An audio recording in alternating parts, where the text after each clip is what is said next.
tong singuhite. Hallelujah.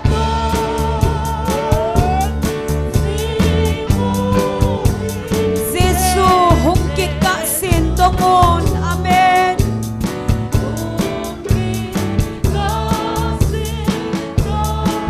Jesu hungteng van ina ki khomte.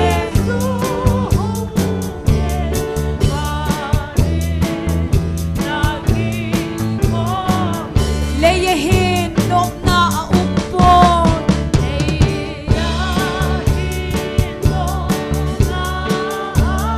Hinna dam na ol na.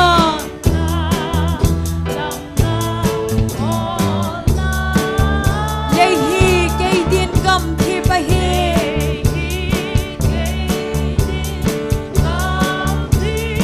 Lehi ka in hello.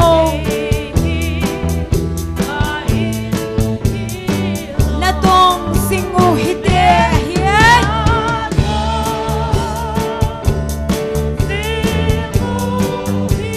Jesu hungkit ka sin tongon. Amen.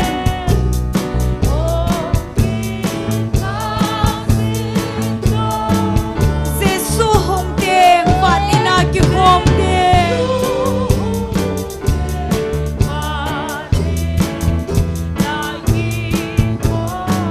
Kapel dai kay man Jesu chu. Amen.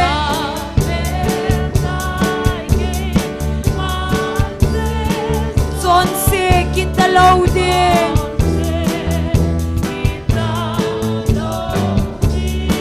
Kisong leng anong katsuy din.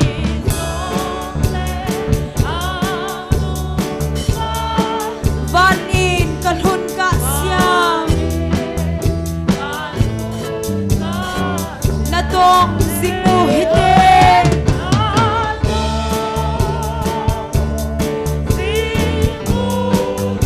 Jesu hungkit ka sin tongon.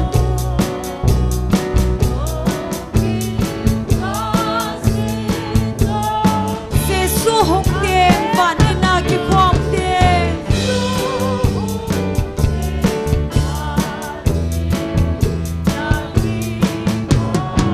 Sol nga na gam nom ka ngay chu.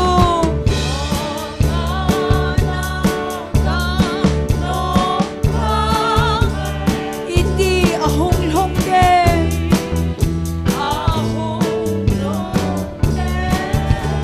Iti kagalpon ka koy sin.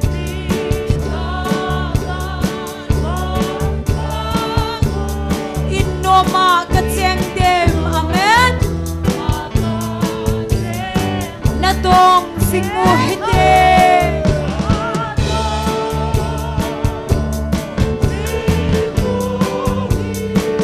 Jesu hungkit ka sin tongon.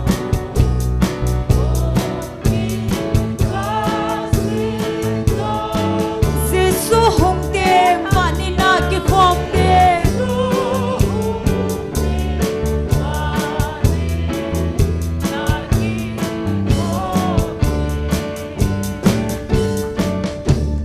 Hallelujah. Amen. Behen kata san mo kakoma Jesu. Behen kata san mo kakoma Jesu. Hoy nante pathenin ama cha te chu.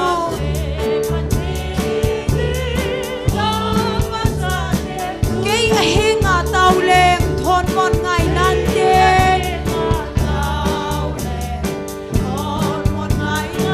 Kakoma na umle ko ol mo na bay. Amen.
ding ama thu bang chu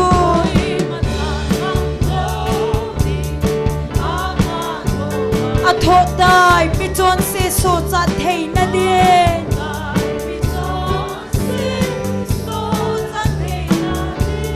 lam si zwa se dai ke lam pi sanga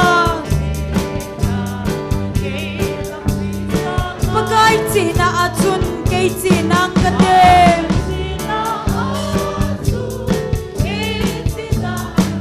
bay hen ka ta san mo ka mo ma se su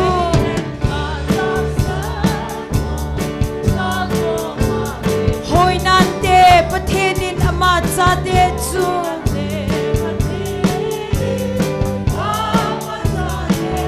ke a hinga tau leng thon mon ngai nan te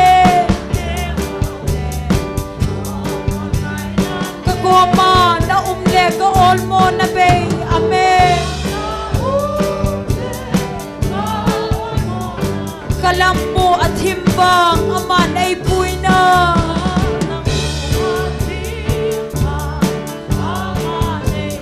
ken at hukang ay ding aman ay puitsu amen kung kehen bizaw sil hamang sing zong le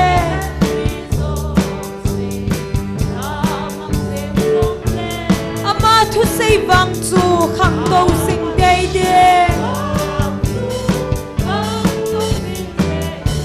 ama milong seken tuman kamuna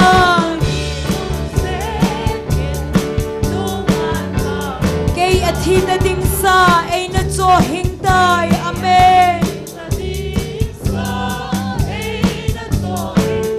aman aong ay chun ay nalhem damen aman nung lay selin ay nahuhing tay amen nan legen thay leng vai lung don ol mo na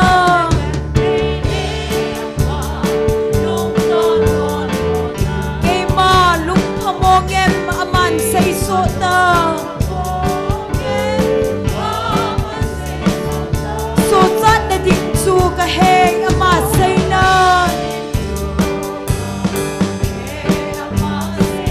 iti na ma zong le sui singe paga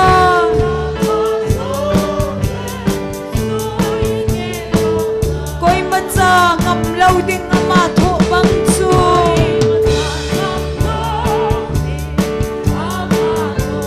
a tho tai mi chon se so cha thei na de na he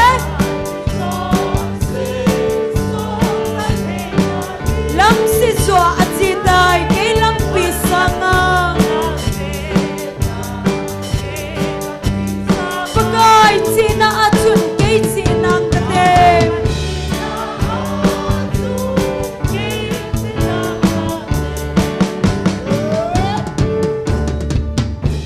hallelujah amen mi pi ho zo se ding khom ta hu te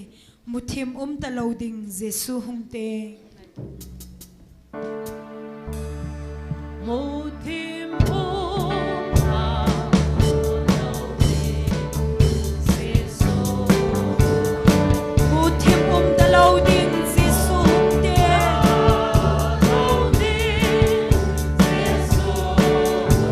muthim ta lo ding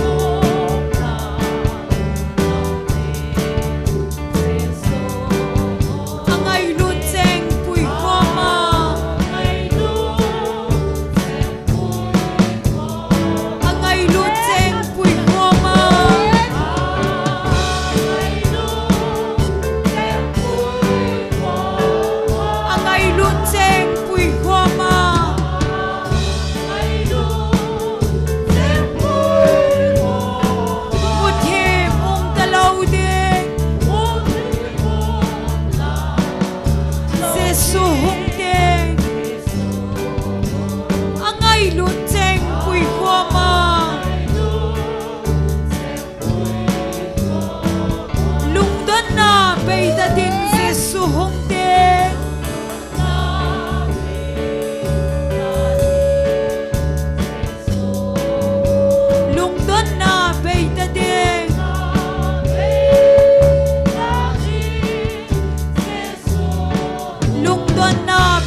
thêm ta lâu đình Giêsu hung đen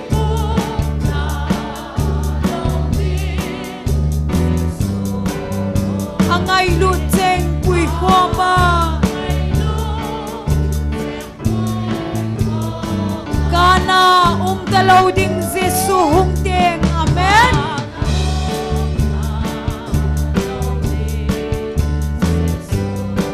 kana ta lâu đình Giêsu hung đen kana ta lâu đình Giêsu hung đen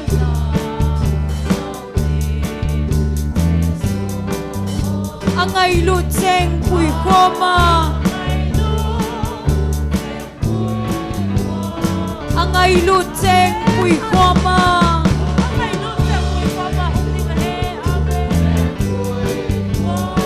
angai lu cheng pui khoma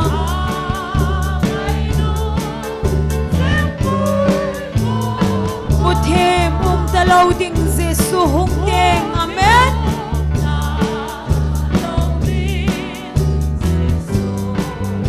angai lu cheng pui khoma ki khen kita lâu đình Giêsu hung đen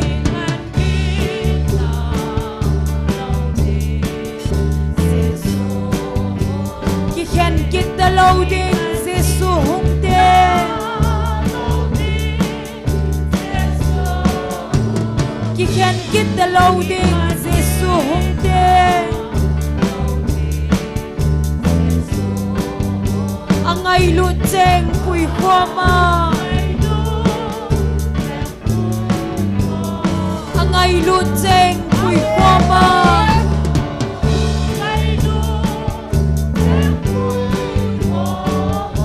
angai lu cheng pui khoma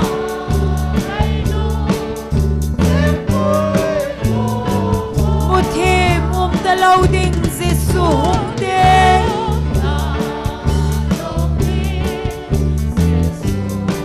angai lu cheng pui khoma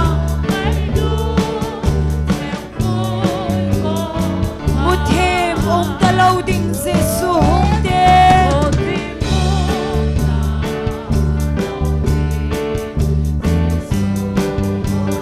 một thêm ta lâu đình Giêsu hung đen amen một thêm ta lâu đình Giêsu hung đen angai lu cheng pui khoma angai lu cheng pui khoma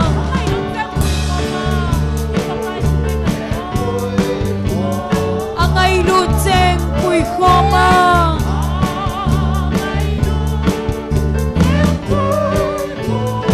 một thêm ta lâu đình Giêsu hung đen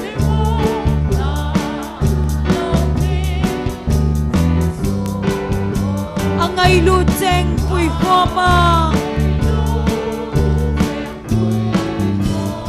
lung don na bay ta ding Giêsu hung đen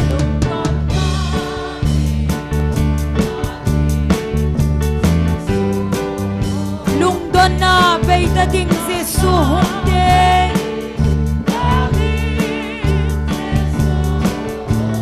lung don na bay ta ding Giêsu hung đen angai lu cheng pui khoma angai lu cheng pui khoma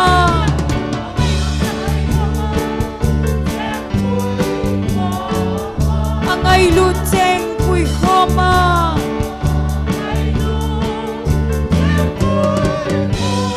một thêm ta lâu đình Giêsu hung đen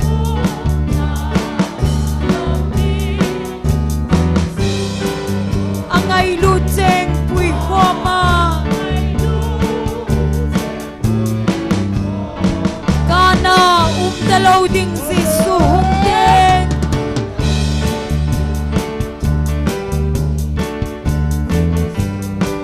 kana ta lâu đình Giêsu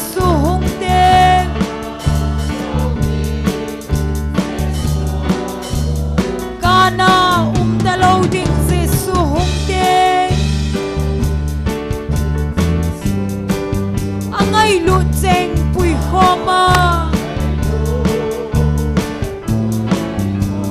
angai lu cheng pui khoma amen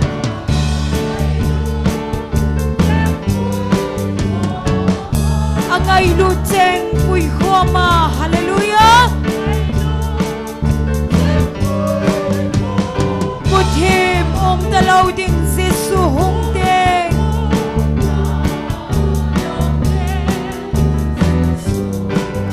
angai lu cheng pui khoma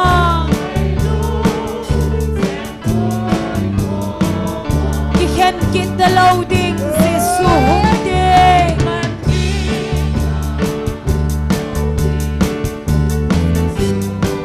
ki khen kit talau ding Jesu hung ding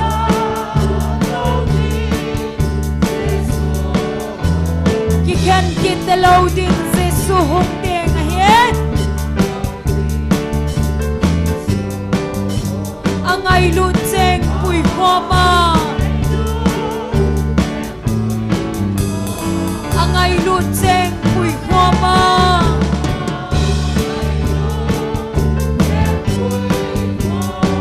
angai lu cheng pui khoma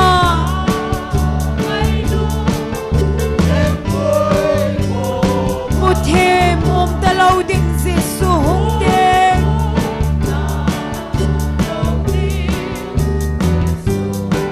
angai lu cheng pui khoma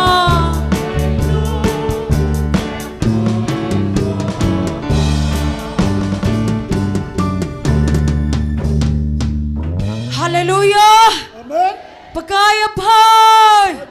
Pat so sin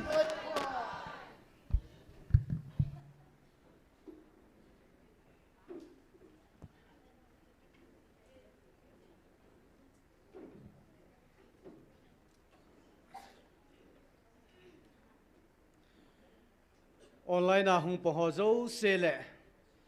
Amuna hagaw meiti dinga hung kalsunu lepa ulanau te hozo se. Ibon sabe nikhopa. Nikhopai musaw hatsung nung paten thangwa nei pive. Hallelujah. Amen. Pakaya pai. Padzo sen. Hallelujah. Paumen paten lopi na ho paten phat no hoi sab jiwa hi le satan te na thu la lo hin na ye ho dinga tu satan do la la bol chi ho ki ne ten tu ne ai ki man cha na diu chom cha in phung dong ka te taw na lam kai pan pe diu he tu ne pa le ja thang hung hi dinga hin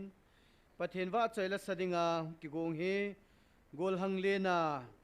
chule ni nu chin lam chule nu kim nei hing amo chang hi tu nya pathin wa choi lai sa pi di wa hi en taw nai nei masang ven pathin hagau thing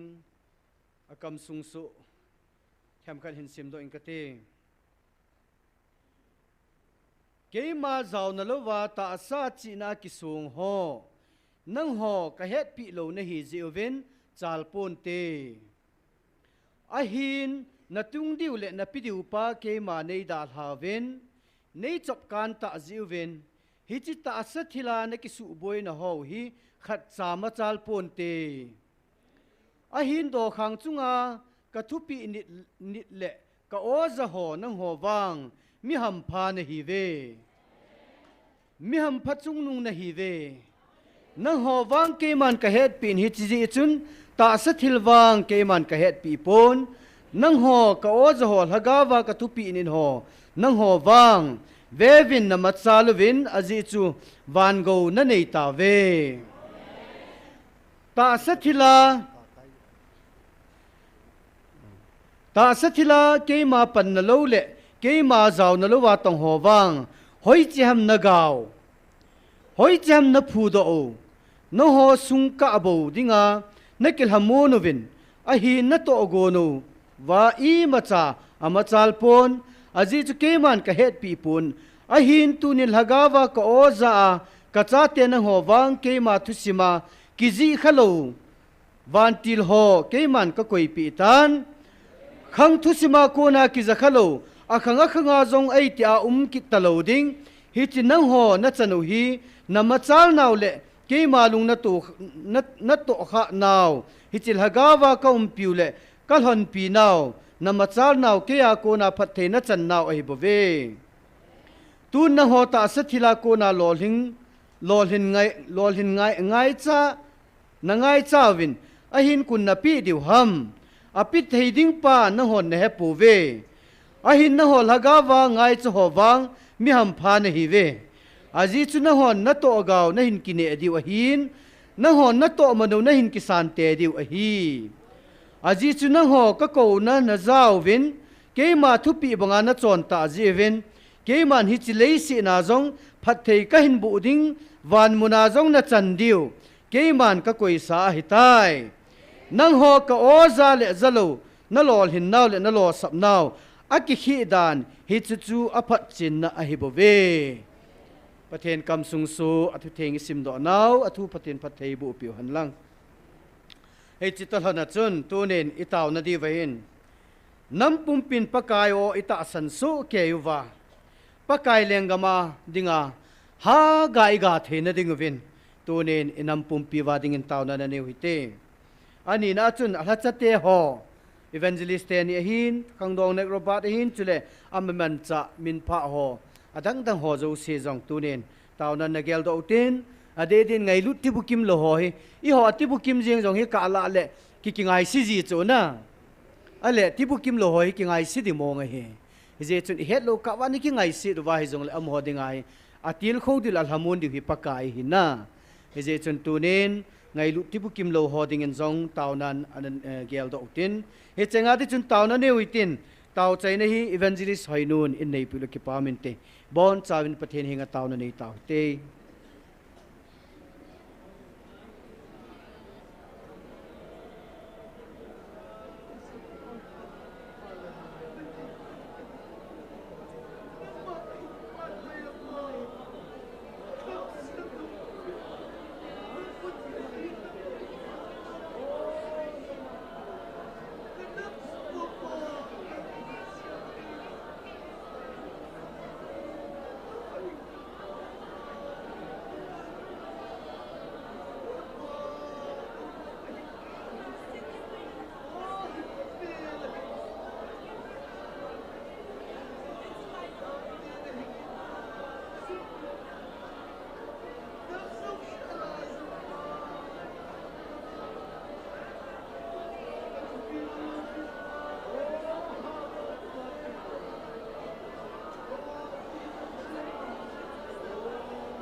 Hallelujah, hallelujah.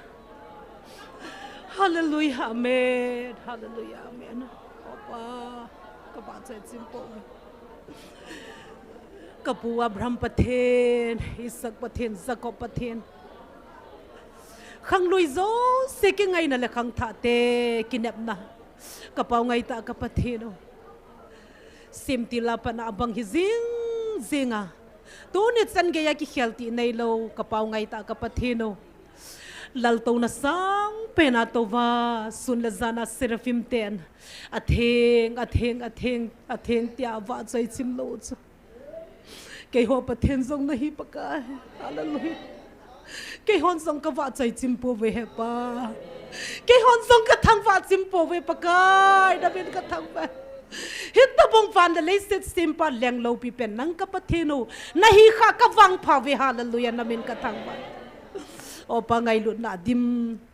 nam gan thei leng vai te pa banga pa ding te la simpa na sima nang ma na lung sunga na koi pe he Hiti la tu tu na cha te chunga gui long ding am ta sin na ko mi ki pa thu ka save he pa ngai lu na dim ka Pathen na ki phone na di mun theng nei than pe na ko mi ki pa thu ka save hiti lai mun na la cha te ni tu le nek robad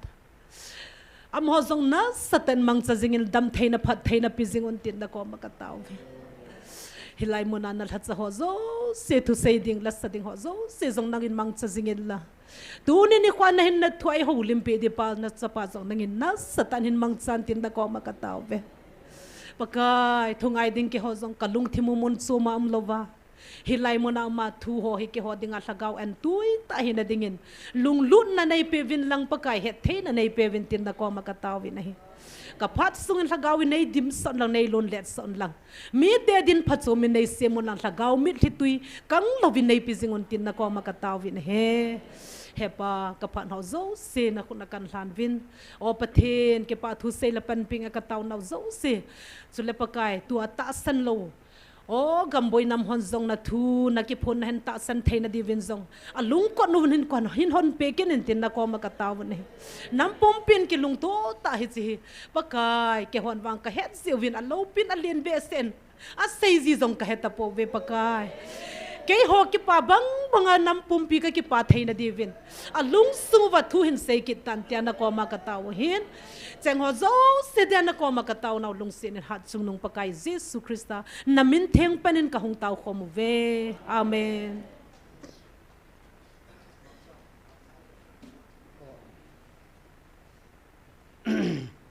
ki pa men tun Pathen va choi la sading azoa golhang lena kati chu kakai zo hi ding da na hin golhang kakai Pathen wa chole sading na mahung masapenin tin chuteng le nu chinlam athum na nu kim nei ling aban bana Pathen wa chole sadinga phat kan pi te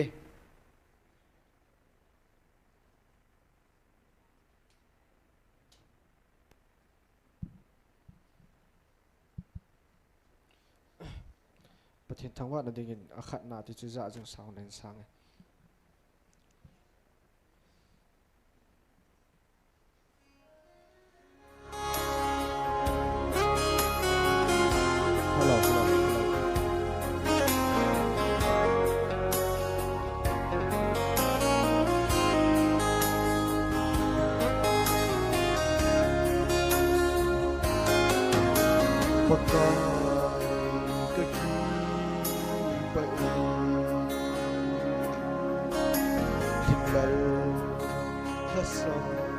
dâng lên nắng mây lút na đây mù sa tai nhìn đây bụi dịu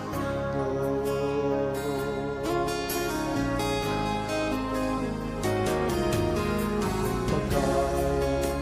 kaki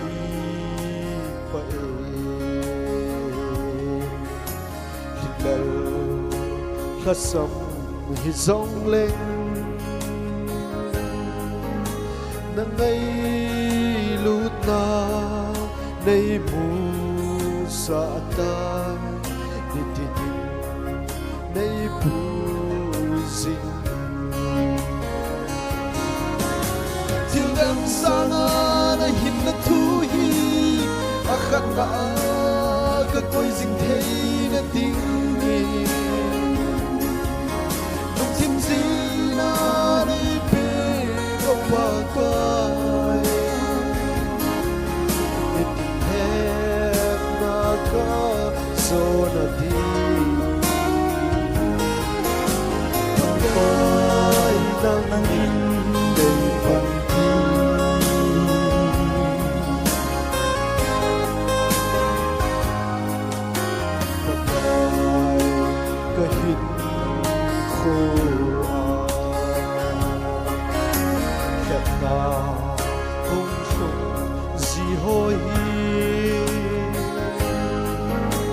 Nama minna kaso na di hana nei pin pa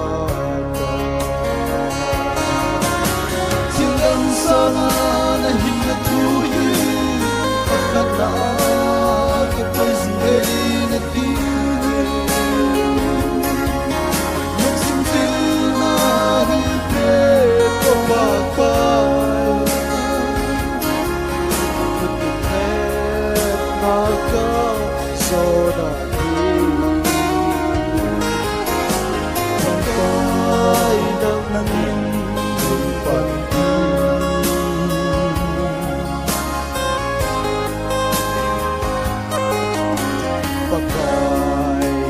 cái hiện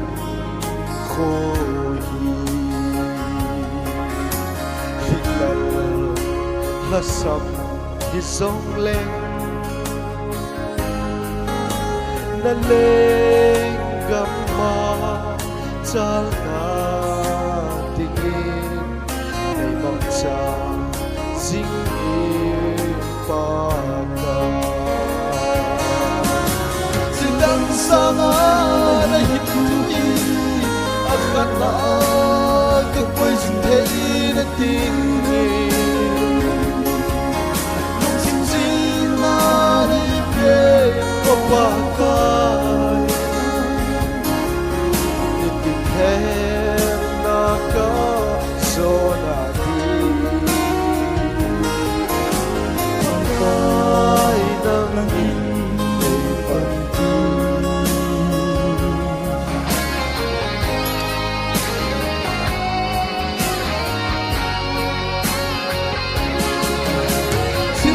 sama na hinna tu hi akana ka koi jing thei na ting ni sim sim na ni pe ko pa ka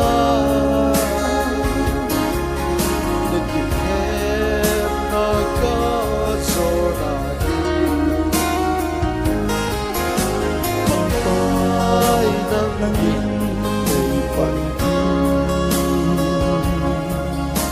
Pagkay nang ingay pantin Pagkay nang ingay pantin Pathian ni bon cha ni phate bu bita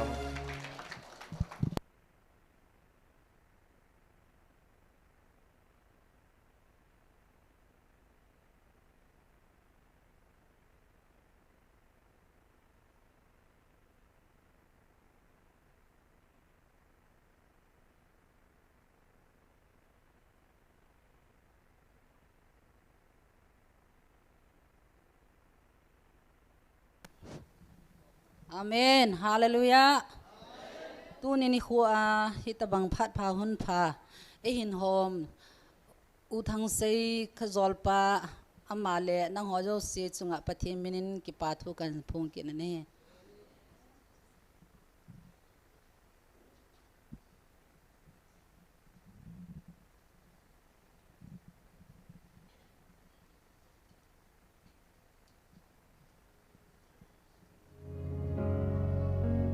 chị man hello thiệp man hello pa in awai za sa ziwa ka ki pa et jau sin khut na be dewin kan ti mo ve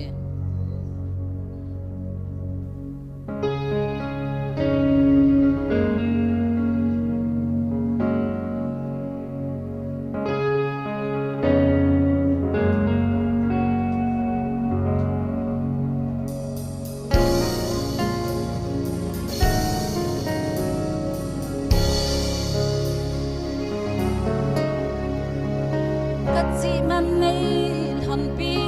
ding hi le ei sang a ching zo mi tam pi a ka thip man nei hon pi ding hi le ei sang a thim zo mi tam pi a mi him mit mu a man ta hi lo bagai ke nei man hi ka lu thau nei lung ka khom na ding le sa ka phat man nei han pi ding hi le ke sa nga pha zo mi tam pi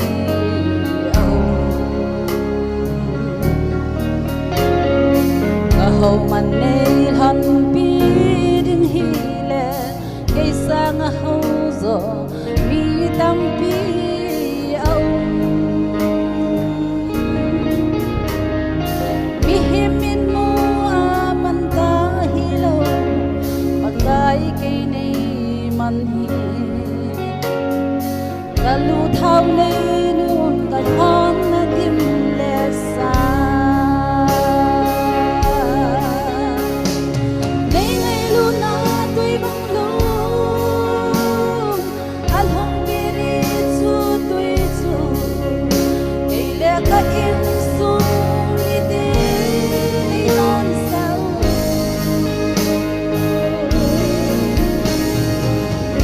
sang te koi man su niam zo lo na pan pi te koi man do zo te lo na ngai lu cha te di sang na nei san mai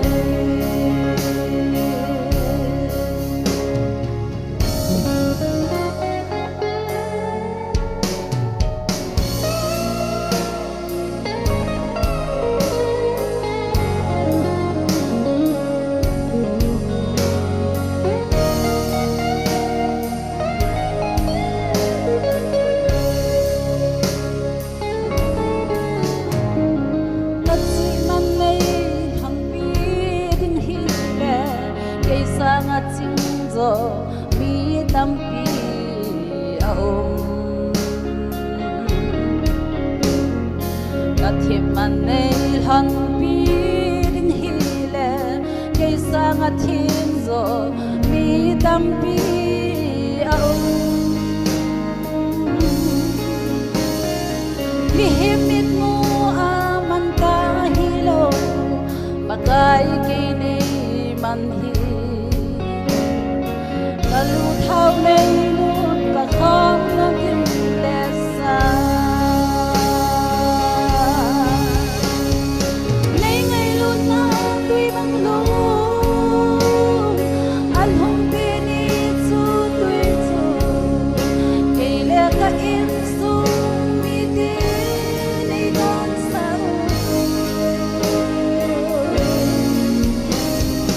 na dok sang ti koi man su niam zo lo na pan pi te koi man dong zo ti lo na ngai lu sa te ni sa na nei sa noi nei ngai lu na tui bang lu al hong pi ni chu tui chu ke le ka in su mi te nei don sa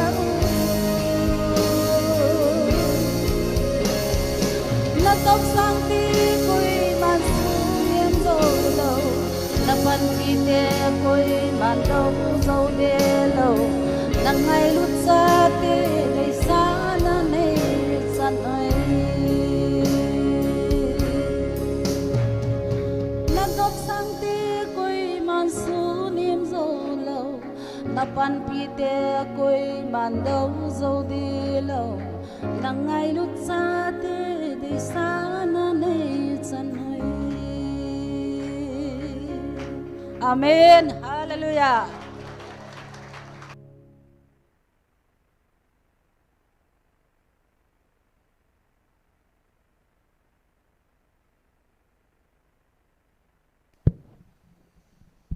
Amasan NIKHO mantam chule andam na mantam ei piu pathin kan thang va in chule phat mun aling lel pen ami mo pen hi zong leng chelai muna pathin wa choi thei tinga phat ei pipa uthang sei chungin zong ki pa thu kan sei kinin hi tuni phana pathin wa choina kan sa ding chui hi le o pakai nei ngai lut na sang taloi tila hin sang he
Bảo men pathin wa choi la ngai ta tai sa do pi ho chunga ki pa thui seven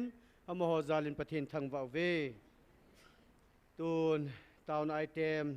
hin lading pa masanga bolding a kilom ho zo si cheu tal honin pathin phat thei bu na chang puma pa le ja thangin tauna ilam kai pi de vinama achai chana din phat an pi taw te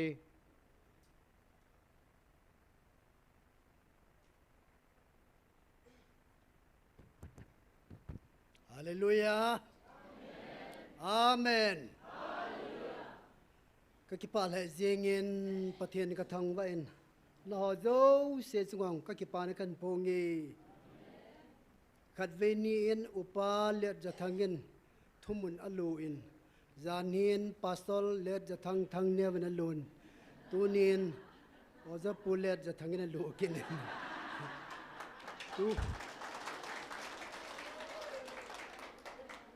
tu kal sung hi kal wang pha he kati hallelujah anom le zingin na mayo kamun le ka kipa le zingin aje chu krista thi sanjala ka so pi jeng ni hivin ta sa jong ka so pi ne hive aje chu wan ga milut pi ding ita asan ki ba pi ho hi iso pi krista iso pi hi ta sa jong iso pi hi bu bane hi ye chun tunia ata asan ho hi pakai thu pun thumap kidang ta ta san ho hi lam ka tui ka mu yong la nup ka sa chu by blood thisana ka kinai pi ho ka ki to pi sa nga nang ho hi lam ka tui ka ki to pi a hi le ka lung thimai ki pa na dim set aje chu pathen thu hin Jesu nu Mary le John Baptist nu Elizabeth jong chu akimu to honin oi sula na naw senten is ki chometin hisi bang chun ita asan ki ba pi ho hi lam ka tui kai mu teng le anoma no me hi thu chi khana chun thi san hu tui sangin asa zo etin ke lung ka gel do ha chu ta san na hi thi san sang asa zo chu aje chu thi san ki nai pio sanga ita san ki ba pio zo hi imule ilunga he ki pa na dim se an hi ni enge ka ki pa le zengen tu ni solo e bol pi wa pakai wa choi la sa ho na chung che wa ka ki pa na kan phonge na them the le avne he tu ni he taw nei ha bol di hin ten pathen la sa te pathen na man cha thu sei them ta ta in nei win ahin la tu ni ke hi taw ne yo I ha bol di ka de ne he aye chu tu la he ka ha he treatment ka bol le chi hin ka thu sei yong hi ka pau yong hi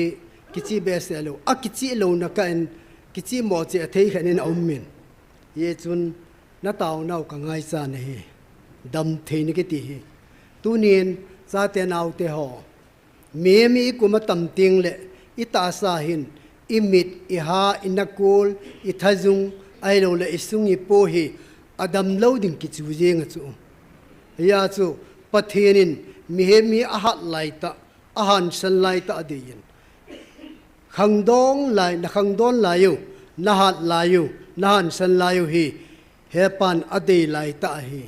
ye chun phat mandan hi them te te vin tia pakai mina ka tim ne hi ve Bible khanin simdo inge hi 31st January 2026 tu kumbula hepa in thumap kidang ta epi nawa Bible sang epi so hin Galatians Galatia bung thum chang thumin simingi sab English sang ka simding pawang kan simding hi Galatians chapter 3 verses 3 Are you so foolish having begun in the spirit are you now being made perfect by the flesh nang ho chu tabang loma chu lung thim beya na hiu vem thaga wa ki pana ta sa phea ki chaya na hiu hitam tin nemin ko hi ipathin ho hi thaga wa ki panin tin ta sa phea ki chai ngan hi chu thaga wa na panuwin ta sa phen na chai ta ve ti chi Philippine Bible chi na sei hi hin tunia ho bung ho denomination ho hi te ka dingen Methodist ka hepoi ailo le EPP ka hepoi ahung ki pan na hi revival ki pan nga na hi revival ki pan nga na hin mi mo ni chi ho bung chu denomination chu ran an bol teng ule dan la mol ki sem ve tong asem ule ta sa pia ki chai yo ke hi chu sei na hi Isaiah bung som ni le ko chang som na thum semovin Mark bung sagi chang ge chang ko semovin mem hon dan na semovin pathen dan ahin ti win ahin la ka het pi poi ke ma dan ka pi pau hi na not do win nang ho ki sem mem dan van noi dan chu na thu pi sa we ti ni hi tabang hi igam sung wa achi ta ni he ye chun kalung thima tong kha khan se nye Christmas hepa in 5 December ta sa ahunga apen na adi sat pa e se piule lopi tan imanguvin van mi te ang apangin van til theng te ang apangin Holy Spirit revival il havin nom tai manule hi cha kon chun ho bung zo se ya phusap su vene hi vadunga gu ki vo a nga hung phu thoni ke lo wa chu aphat na positive hilo aphat na phu hilo atiu ya chu atiu ya islaya ma chu va choi la va noi ki pa hen kaminin ti ho ai lo le pathinin van mi te le van til theng te toi sa khom ho chu koel hon with full uniform hai tanan saule atiu ja che ai chu ya chu hi cha chung ko na ho son hi silai chi a khomi ho chan ge hi deadline en pi kha chu hi chi chun kalung thima to kha dan hi silai ta ka taw na chu hi chi yo hin pathen tu pon ni ve ta min hi chi ni ve am ma sang chun thu mun chang khalang thu tam ta ka ki sei hial ding he ye chu miling iti sei diam milung neo ki hin na kalung hi ang hot temple ka hinu min hi chun islai ka taw na chu zalo sun tiu za de he hi chu hin a hin la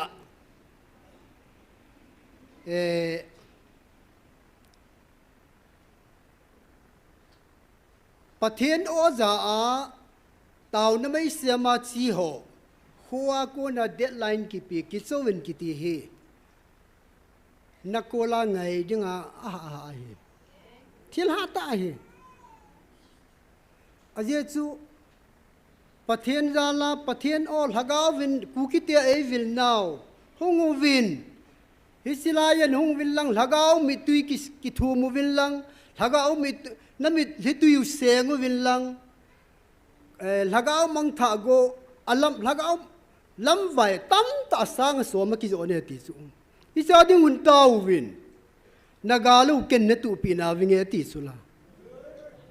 hiya tu nia taw ho hi I ho zo se taw ne ya la ta san te taw ne ya la hi igalu ki tu he bo zo hoi la ya ko ni pi se halang I ti sen se halang pulpit suop chum ke de yang le hinai sai lo pi chu tunin islai mun a ho hi win online globalize a he chi อเวโจเสียนนองทนมตาอีเวโนหินสุเลฮิจิอาเวโนวาโกนาพัดจมนันในตั้มตาอุลนาอมินเฮเยจุนฮิจิจัวเฮฮิวาตาวอิลายาประเทศโอตาสนาตาวโหโตออนไลน์นะตาวในหินในหออีหอโจเซซาลาเฮประเทศนิกาลุเฮอตุกีเฮบุบเนเฮยาซูอีตาวนาวเฮพาดสินนิตินินตาวนไม่เสียมุนทิ้งตาวนไม่ตีโคมูวินทิ้งโคขันินปังเจวินตีซูวันติลกิโลหงอาจูปีเสียมทิ้งโคตมาอหิเลบูเลเมมินใบสุลาติสุลาฮิจิองซูอวันติลกิโลอามาโฮฮีนาเสนายสายโลปิจูประเทศนี้นะเสียสังกันเลยฮาเลลูยาเก็บปั๊มเละเจียงเงินเยซุนประเทศตาสัญญาลาขัวอิเจียนอีขัวโกนาอีเวงาโกนามีเหมขัดโซปิขัดอินโนตัวอาฮิเลอนุงกูจูประเทศนี้อิทำดิ่งเฮอาฮาซาเฮอินฟาลดุงาอินบาราเจียนนาวังคูอินเนเตฮอนอินกสูทิงดิ่งรีโนเวทกับโบลดิ้งเฮอสมกิฮอลนะที่อีกิโจเลเลจิงยองคูอาฮาเฮมีนะดาวจะลูกทิลขันเห็นเฮจิว่าอีประเทศป้าถ้าก็ว่าเอวิลเป้าตาสัญญาลากะโคอาเจียงเห็นกิติจูเยซูลุงที่มาต่อข้าดานประเทศลุงที่มาต่อข้าเห็นมีเหมอินอสางาประเทศโดจูอลุงที่มาต่อข้าเห็นอีวางพัดปีโลดิ้งเฮ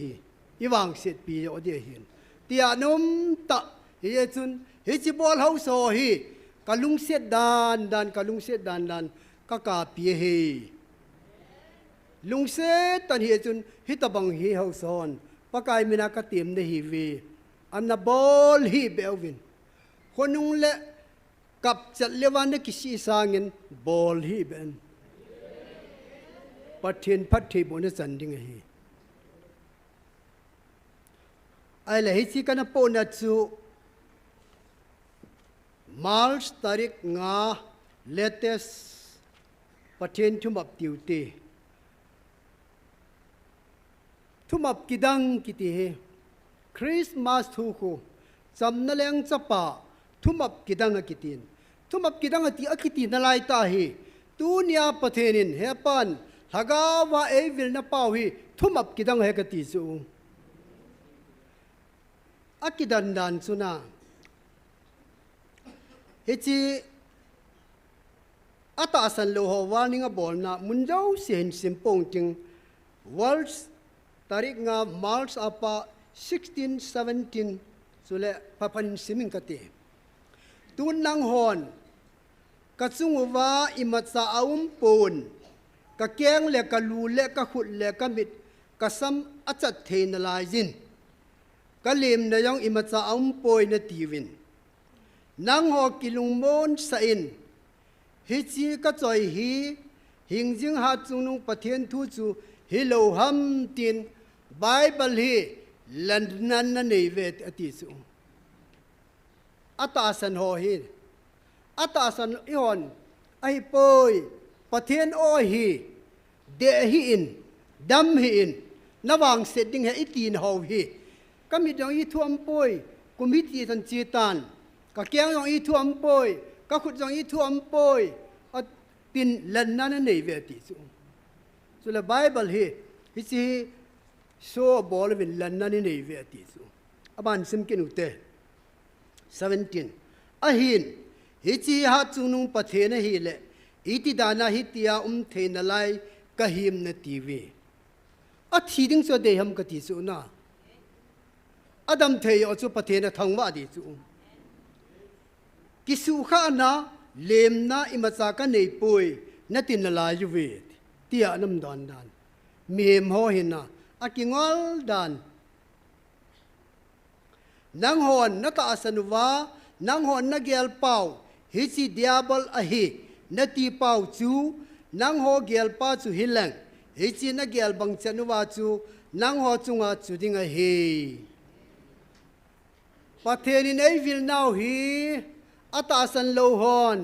agilo pa hi diabol hi tiu su hi cha patheni na se hi nang ho na gin cha na pau diabol hi na ti pau chu hilang na gel ho na lan na ho chu na chungwa chu ri he ti nei chu aban sim kin te a hoi a hin ngai win hi chi ngai lut na o ka ko na o na ya sunguwa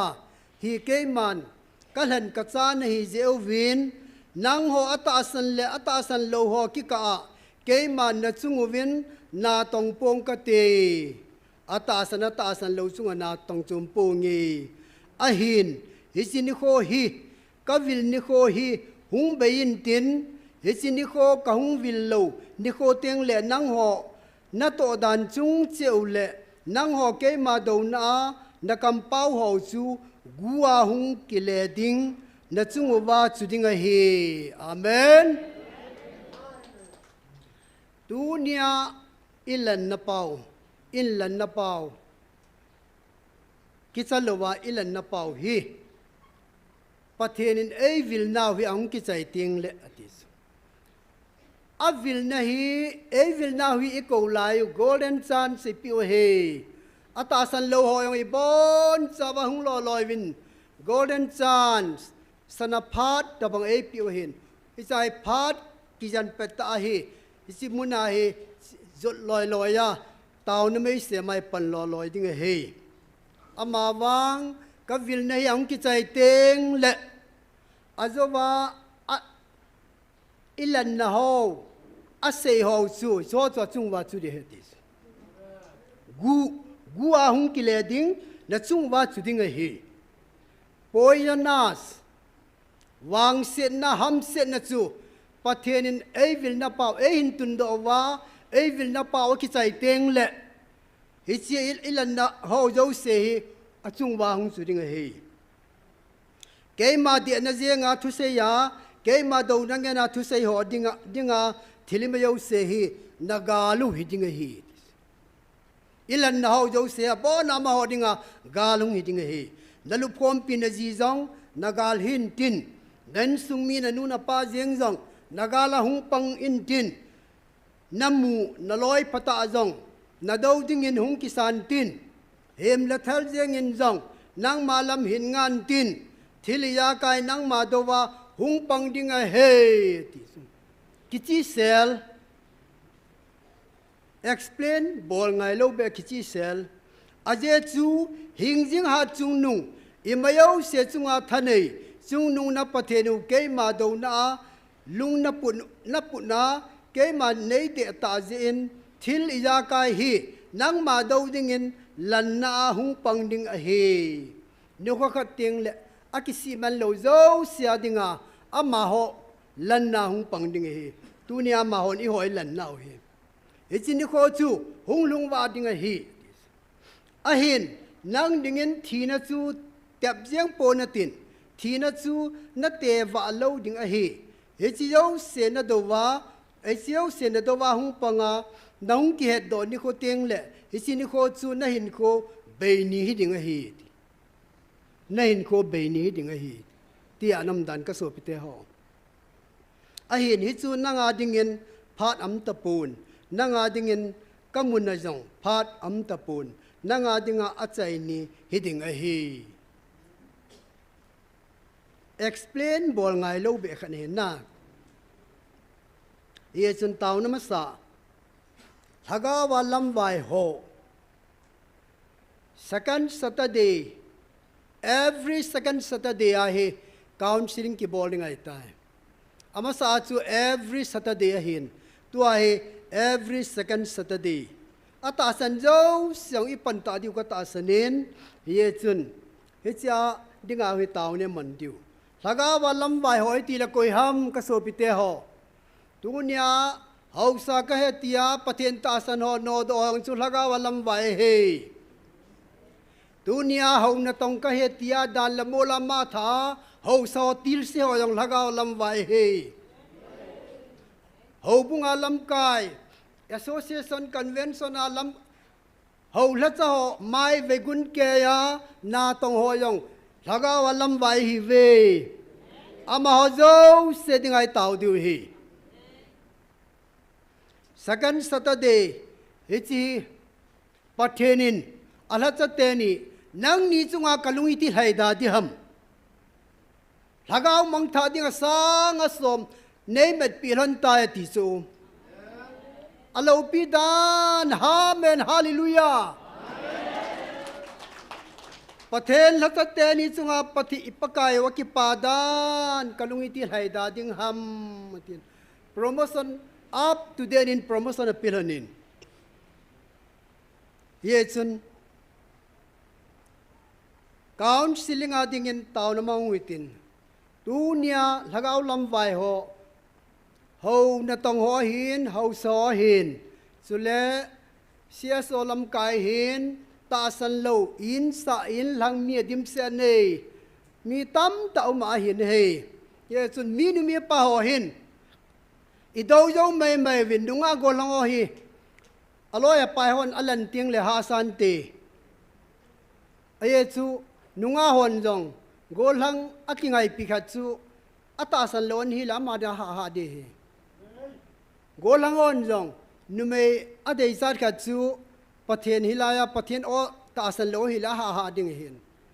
iso dinga chu ama ho ding de de dong taw na mangu hi te a hi wangin ha jong le idau diu hi za te naw te ho aye chu pakayin kanung ei zui ding chun across in kipun halang ei zui han ti chu across ikiput ding ki ti chu thil bai hello be chu safal hinga ya chu ya chu minumi pa ade den naw te ho le nunga gol ho ding de den ha tawin taw tin hichi kan se ding se jun taw tin bon min lunglu tan taw tin a chai na hi pi han nei in bol pi hanu bon in taw te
Hallelujah, hallelujah. Ai ngai lu pe nu hing seng ka pathe.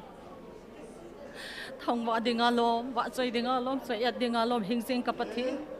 Nang pathe na ka nei kha se ka ki pa ve pa. Kadang pum piu salwa dingin pakai ni til hagang me ti di nei ngan sim pa. Kamil heti ve kanam pum piu salwa zo lo di ta pa. Tu ni zo pakai lungin hagang mil hi ngai lo na mil hi pu be na nga ka tao homo. Kamil hin pakai kanam pum piu salwa zo thei da dingin pakai phathei nei bo pi de ngai zan pan pi na ngai ka tao. Chilai mo na hat sa ho zo si hin pakai. Nal hat sa tam pi jang nang ma o do na thu sei ho dingin zo mil hi longin ka tao si pa ve pa. Lol hin na nei pi de sen ka ki pa ve pa. Dingin sa ta ka zo pi de hin tin ka ki pa ve. La sam zo lan la sam lo ba pakai ken thei na ha sari za do mal hi zo. La sam lo bi apakai na ngai lu da thu pi ho ni jing thei a. O kanam pum pi wa ding a taw jing thei ding pakai hung khom ho chang hin mun tina online a taw ho hi zo. La gawin khat chen nei pi diu zal ka ki pa ve. Na anga ka dei ka ngai ka thum ve kanam pum pi sal wa ding ni tinin pakai. La gaw mi hi ka sian ho. Phat thei dei bo pi ka taw da te ho. Nei lo het pi diu ngai sa da pan pi na ngai ka taw da te ho. Ei hu him wa chung no na Jesu na mina ka thu he. Amen. Ki pam le jing ni he aje chu pathin ta san lo ho dinga he I taw diu hi kinu he I ti la le lal jong lo hen I taw jing diu he ilaya pathin thu phun pakain ei vilwa taw vinati sana he ama ho dinga I taw jing diu he Bible Matthew bung som ni la thum chang som la thum chu sim lo chun wo mi phalem ho ada nahi ve ye na mi ti le wan gam kot na kha ve ti chu wan gam kot na kha ovin alut nom hoyo na lut sa thei ta pu ve tu nia dan la mola priority church ran bol hoi zo sei nei bo chu Pharisee so say ase anase na chu ahi wanga Pharisee so me ya dinga focus hele Bible kizi ta hiweta aye chu Pharisee te phat masang pe Jesu khanglai ta sa ahung lai khanglai chon hita chu I bola su Bible kizi ham dunia khununga hobung kisem ho hi thagau thu sanga Mihem dan lamul ho priority importance ahin sa di upahi patheni na muzia ami te ji sai ya chu taw nei man pi jing diu he tu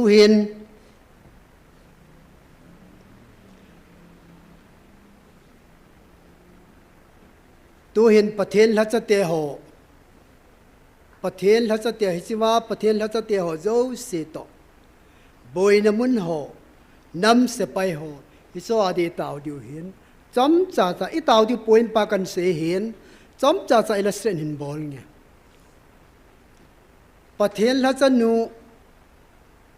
pathen nei piu hi ki pa pi ta pathen thang wa ta ama chung ki pam ta hi bai lo hi ka so pi te ho asafal na tu masang pe a testify abol na zia chun naw ka po in rikso ka tovin pathen tu sein ka chi ati chu kalung mina he tu am ka mu ji chu oi pi chen kulam iche se hi kalung mina anaw po hi Rebecca ne olai khu hi hin ten al rikso a to yong kam hia ka mu ji chu kam ina ka mu ji ji hi tabang safal zat kidang ta safal ng hiya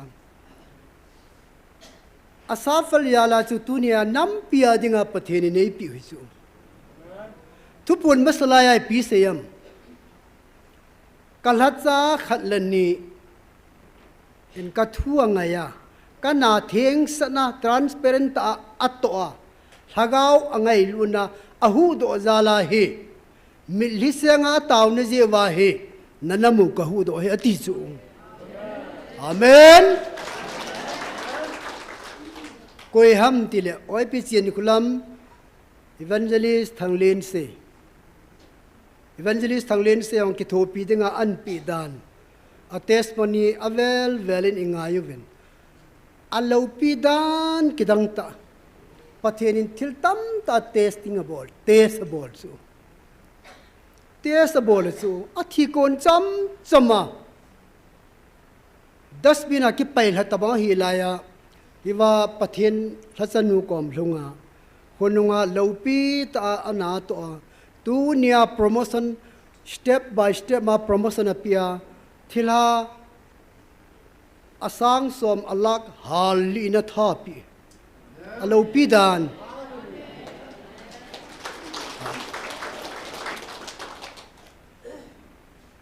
ai wangin mihema hilonjin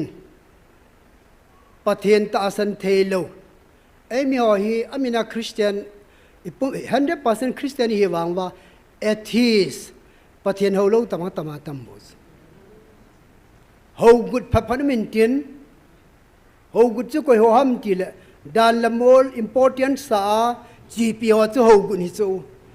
hi chi chu amanga ma lo lai khomong khoma hello dim se ani bo chu hi chu sun mobile la hi ade de aku pia an ta ji hu chu ita mi ge lai le nu ya nam ta la thelo hi ya ai wanga ado ho dinga ha hi ke ong khat ka kinil pia mobile la message sa khat ka kinil pe la ka ji ma kang hai ji chu ka lung chom dan ai wangin he pa in athu pon na a control ve ne le tu lang hin somewhat maturity ka hitan pathen ka thangwa ni amen ye chun ha hin amani ding in jong special tan tauna man peutin sule daktol pu hin ami pa hin alhachate tam ta amin hi upama ne rong hi hi chi an le do ji hi bailo be sangkat chang ni spelling mistake a mai jong le e ma cha hello pi chu cham ajinga thai ka an le do ye chu ga e ja be wo ka ki pa dan lan upama ne chu ka ki pa le jing ni patheni nasta the family pathi buhan lang ihan ye chun ama ding in jong special tan taun man piutin daktol pu khu anako la ya thupon tila anako wa hi na status kaman de he ti chu kangan sena ji loi na ti amat chat jing chu aman jong daktol pun jong pathen mi chu thagau mi ho hi thagau to thi men ta bang chu tu nya hung jo se hi thagau mingani wa chu pathen mingani wa pathen han do i bo chu ibola nang la ke ani ni a kyang bol ta taw na hunga ahung lo hon ade de jeng ham ibola de o ham ibola met thelo ham nang la ke lung thimini iti a ikimet chana mi hon ibola amet thelo ham thu indare nga im na khang hitalo su ninu nu hita chu kuki nam sunga dinga open lia ka se chu pathenen alhan do i bo su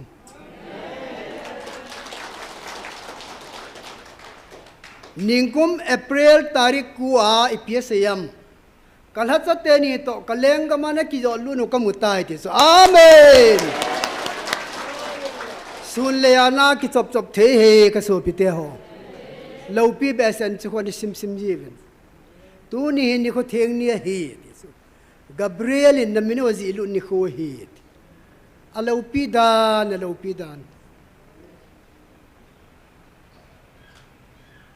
kam minin ti alo le chungwan gam no mon ti ko thu ponia van mi te to van til thieng te to ei sa khom sa chu ka ti mul ki tho chu lo pi be sa vanu ni se na gam khang to hi anu ma na Korea ki ti ho South Korea ki ti ho yong pathen tu akhana khang to su America ki ti England hoilai ti ding African la ai wanga ama ho jo se ko ma กิมกิเซยดอโลปีกูกิเตียกมาสิปีกิพงดอปีว้านี่วางพัดดันนันอโลปีเบสันกิโกยอุตินกิจอมนิหุมเกลติกติสูเราปีเบสยังจียามลูกอีวางพัดดันดานิหัมพัดดันปะเทนินอาทุพนนาคูเววินมีหัมพัดจุงนุนหิเวมีวางพัดจุงนุนหิเวที่คูเวียดเซตดัมเวตัมตาเซยส่วนนาอีที่ไงลุนี่หุตามนะไงลุนี่กิตังเบสนะยิมลุ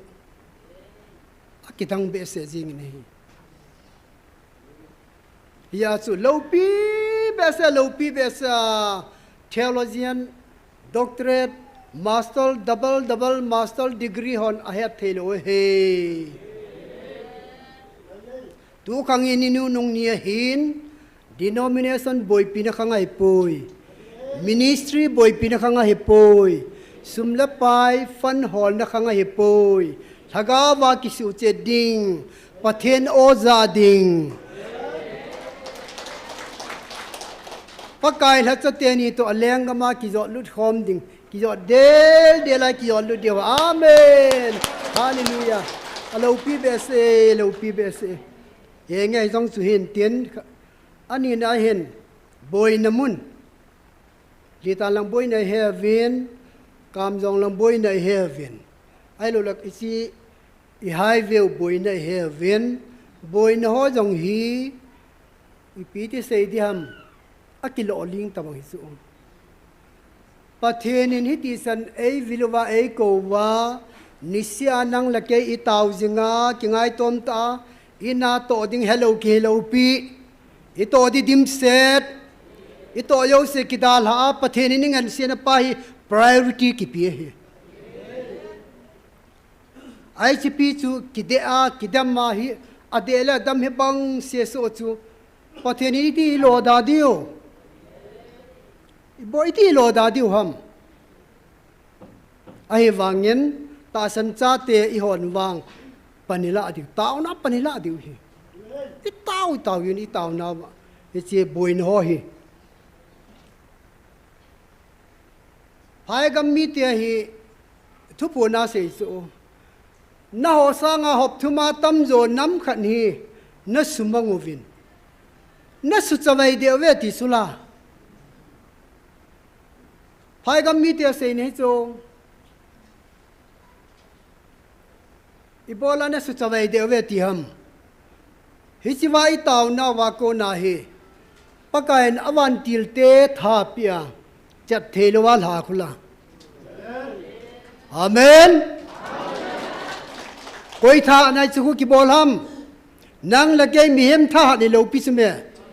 chunga pa bol hi bo chume ibolai chi ta san lo ham muntina ki taw na hi tivin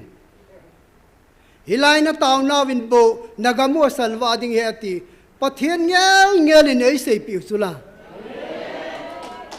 ale bola tu nya mun chom taw ne se moham sem ngai lo hinge kangui lang more lang ai lo le sai ku lang sa gamla ai lo le mun chom gamla chun amuna hi chi brand si ki bol han lang tau han ai wangin tu masanga ko na ina china lo I china long pi pa wa ho bung isem wa ko na I taw na ho chu kila lo pi I so bol na khang chui lo pi chu I chi wai hung diu mi litui ki thum diu I taw diu bu chu more lang ho yang mo pen na the lo pi 2023 August tarik som nila get som nila ko som thumhi ni thumhi hisiwa more adingai taw isu mi thumbo ei ta sanamen action am thei poiti ka wan tila chi thei poiti su ya chu ni thum taw winatia ni thumi chiwai taw wa ko nai awan tila sola more ki hu do oi bo chu hichi ni thum jo wa chu hichi na taw naw hi ngata hi winatia ichi taw na pau chu tu ni ge hi taw hi chu kamel chi chu a thu pi dan chi chu hi ye chun boi na mun ho nam se pai ho nam se pai ho muntina ulanawin nanangai diwa hei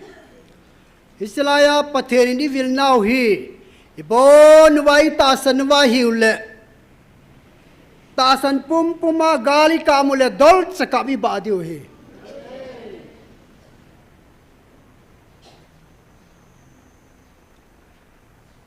Pathen o tasan pum puma gali kamu wa hiule balmalanga el sayang khu 3 not 3 ki ka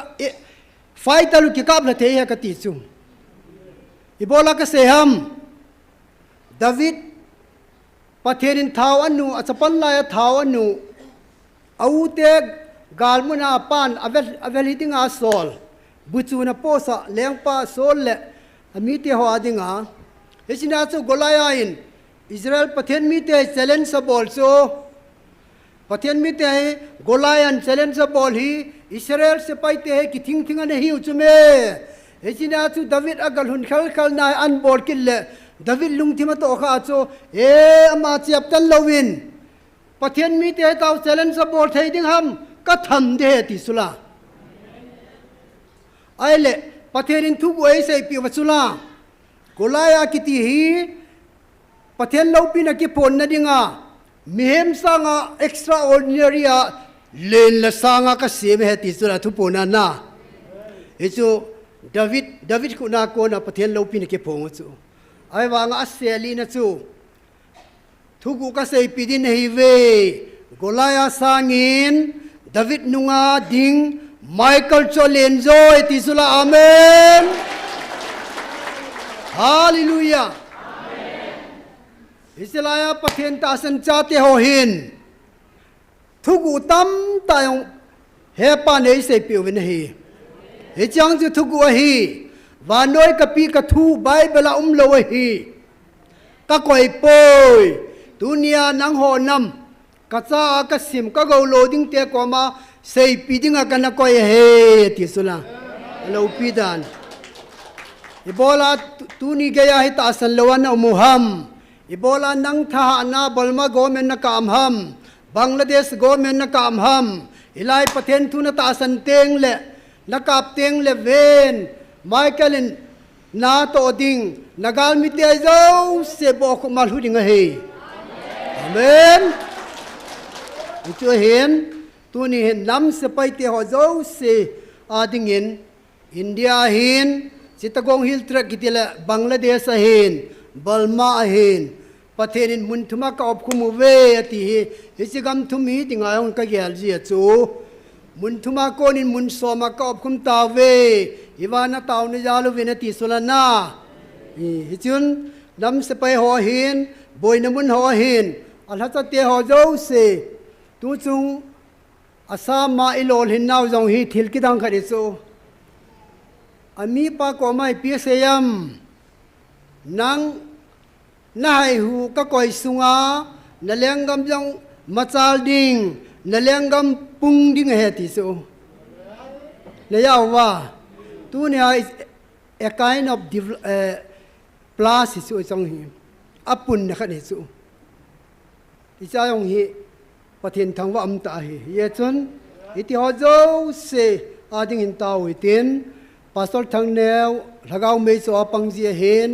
pastor yang se ho hen evangelist ten mang ho evangelist mang boy ho hen icha pathen la cha hung ho zo se hen ami pa hen doctor po hen necroban hen necrobat jong hi alo pidan pathen alo pidan vanoi le se na ma ti lo ko ki phon ring am po ti so na yesun ama yang anu apa so pe sangom ma hen gotang ko na hungal jam heven ki holang sa hen yesun ma an sumi te ading yang taw mang tin o bon win taw kinu hitin achai na pu kai mang imuha aman taw sai nen mang hanoi bon win taw te amen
Hallelujah.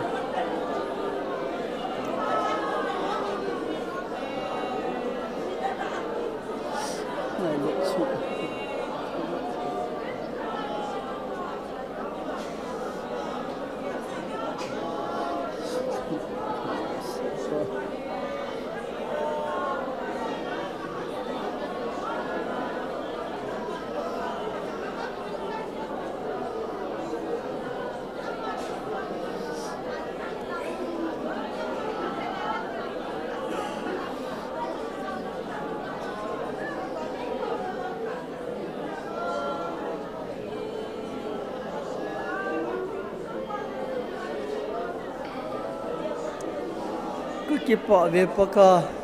ka kipa ve paka. Kajuan na phat na zal na ma ka thangwa simpo ve pa. Vanoi mi te mu dinga I masai so. Tu ni nang ma nam de lan ka san khata ye nang ma ka thangwa ve pa. Si mana di le ko ham pa. Islai mun nang ma nam de lan ka san na ri ha.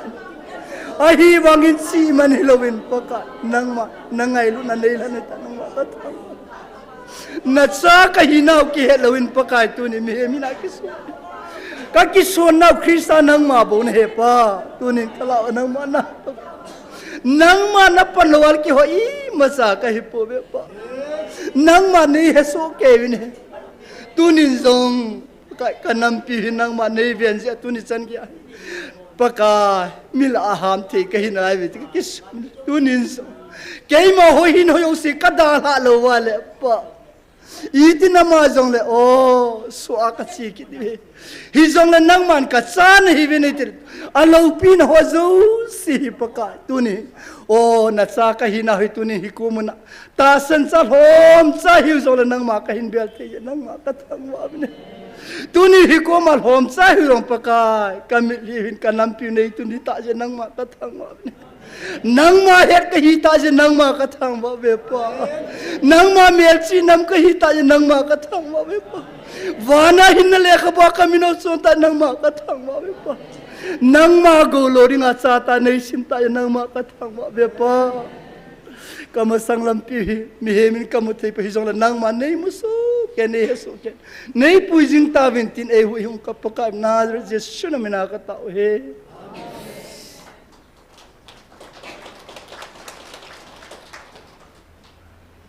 ano Mei nôm na sana lam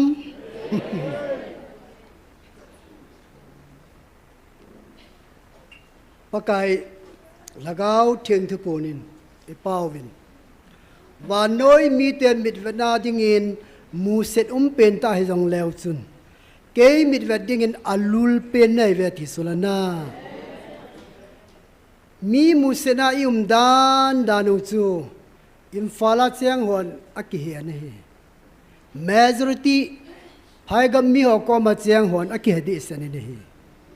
service hall na hi lang college life student life high school life hi lang office ana tong hi lang ai lo la hoi lai bazar dukan lai jong le mi hon imu set dan danu chu hai gam mi te mi ai imu lo piu sme tunia sa ding i go lep lep ho jong hin mi ai mu lo piu anoi ai noi siu su hitabanga noi se na sang pen chang te chu pakain kamit vanen alul pen nai ve ka go lo ding nai ve ka cha te nai ve ati hi vo se ding be hel jing ki dang be sa mi ho hin he thelo ate dia ho na tong ne he thelo ka ti nom ji chu lo thu pi be sa thu pi be sa tunia pathil han hisiwa taw na mang ho hi thagau thu vui lấy khổ na hin khốt ngăn ki su tối bầu su oi pi evangelist hoi nu yang hi ke an tia hung zau ai lo le mun tina infal langa chu resource ala sa yong ka ko jing hin ahin ko mani ka le struggling ti chu aha holdan thagau thu ya ha holdan gal lai ta ang chu 40 days silanga tawa agari ang apawin avijna huna an choile agari ang siap do so amdan chuna hitabang ta su ke ang hi ka kham khama mi ka pha lo wanga thagau thu hin hol ta mi kai su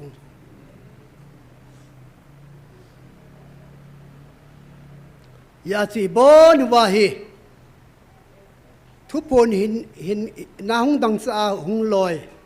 so na pana pathin thu lagau thu hin ki hola hung loi ibon wai za chum style chum cha ki su to yi wa chu cha te naw te nuwa gol hong ho jang minu mi pa jang i khang lai wa ta sa thi ne to ma sang wa minu mi pate ho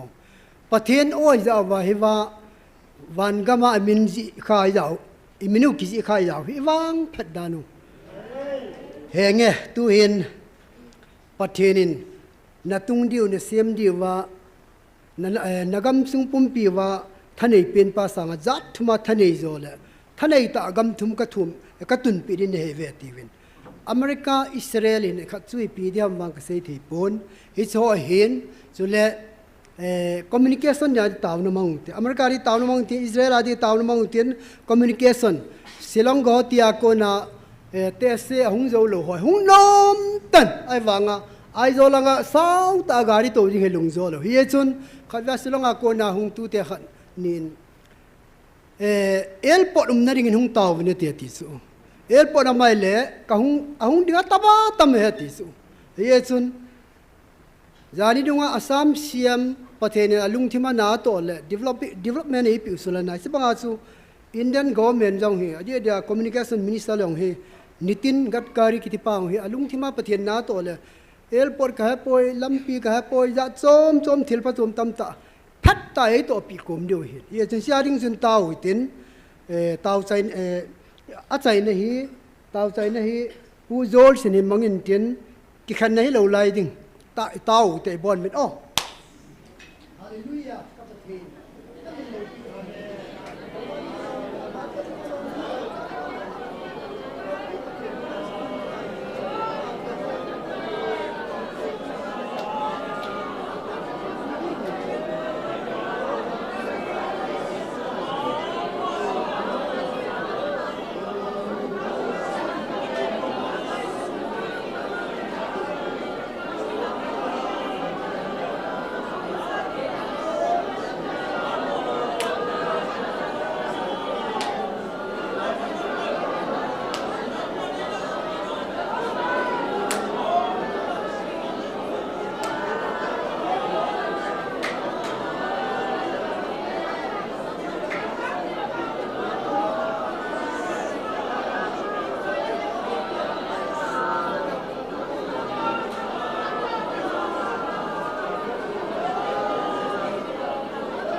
Lusa tumang pa nakungat nuam tu kahing tun hi.